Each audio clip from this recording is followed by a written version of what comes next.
I have a story here about the Democrats. They're dumping all the moderates. Well, if you call Dianne Feinstein a moderate, then you're pretty far left.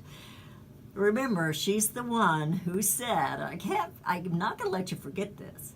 She's the one who said all military vets have mental illness and should not have a gun. All of them. That's the moderate of the Democrat Party? It depends on what they want. Well, she's not socialistic enough, apparently.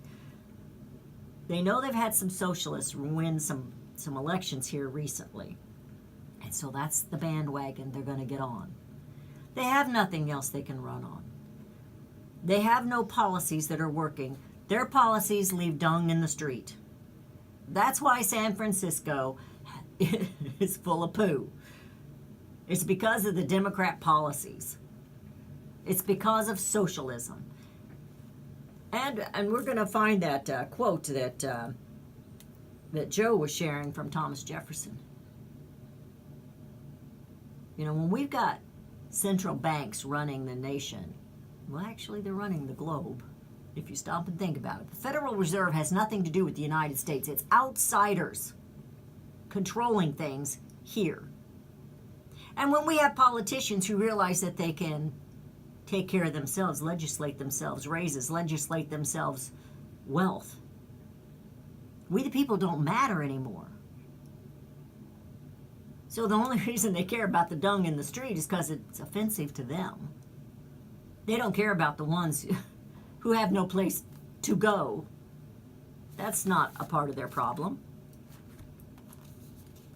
So Dianne Feinstein, she's being shunned by the Democrat Party. Let me share this with you. It says that the power of the left activists showed up in California this past Saturday as 65% of the state Democratic Party's 330-member executive committee voted to spurn moderate Democratic Senator Dianne Feinstein.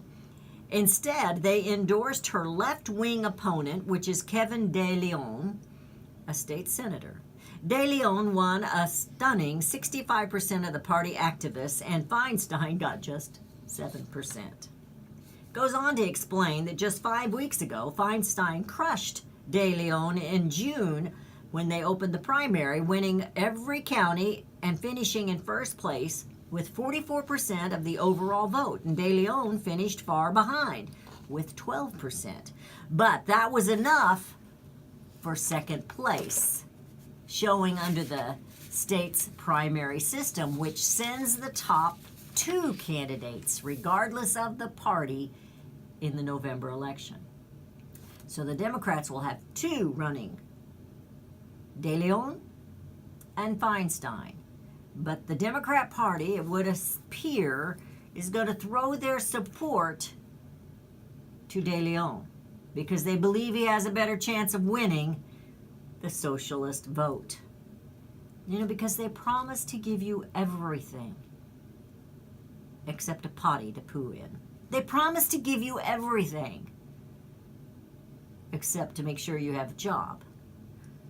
So if the socialism was really working, we wouldn't have homeless in the streets of San Francisco, would we? Which is the state that they're running in. Would we? The irony of being opposed by her own party must weigh on Feinstein. Now, she's 85 years old, and she began her career in politics in 1969. By winning a seat on the San Francisco Board of Supervisors. She went on to claim to calm the city as mayor after her predecessor, George Moscone, was assassinated. She won her Senate seat in 1992 and is known for having shepherded into law the first federal ban on so-called assault weapons. San Francisco is pooped with socialism.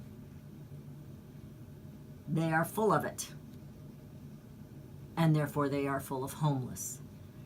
But they're going to open their arms to more homeless by being a sanctuary city. They're going to open their arms to more crime.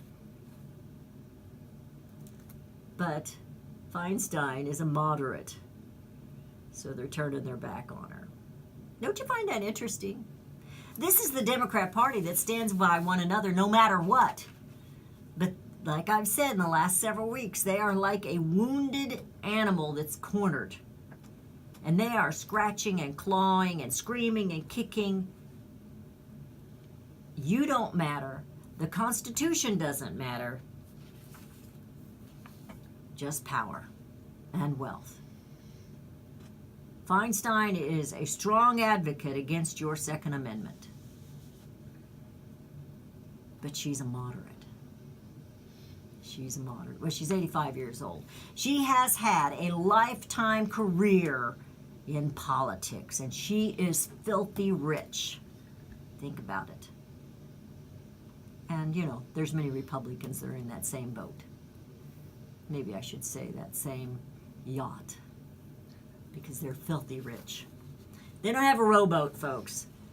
They don't have a canoe. They don't even have a little speedboat. They have a yacht.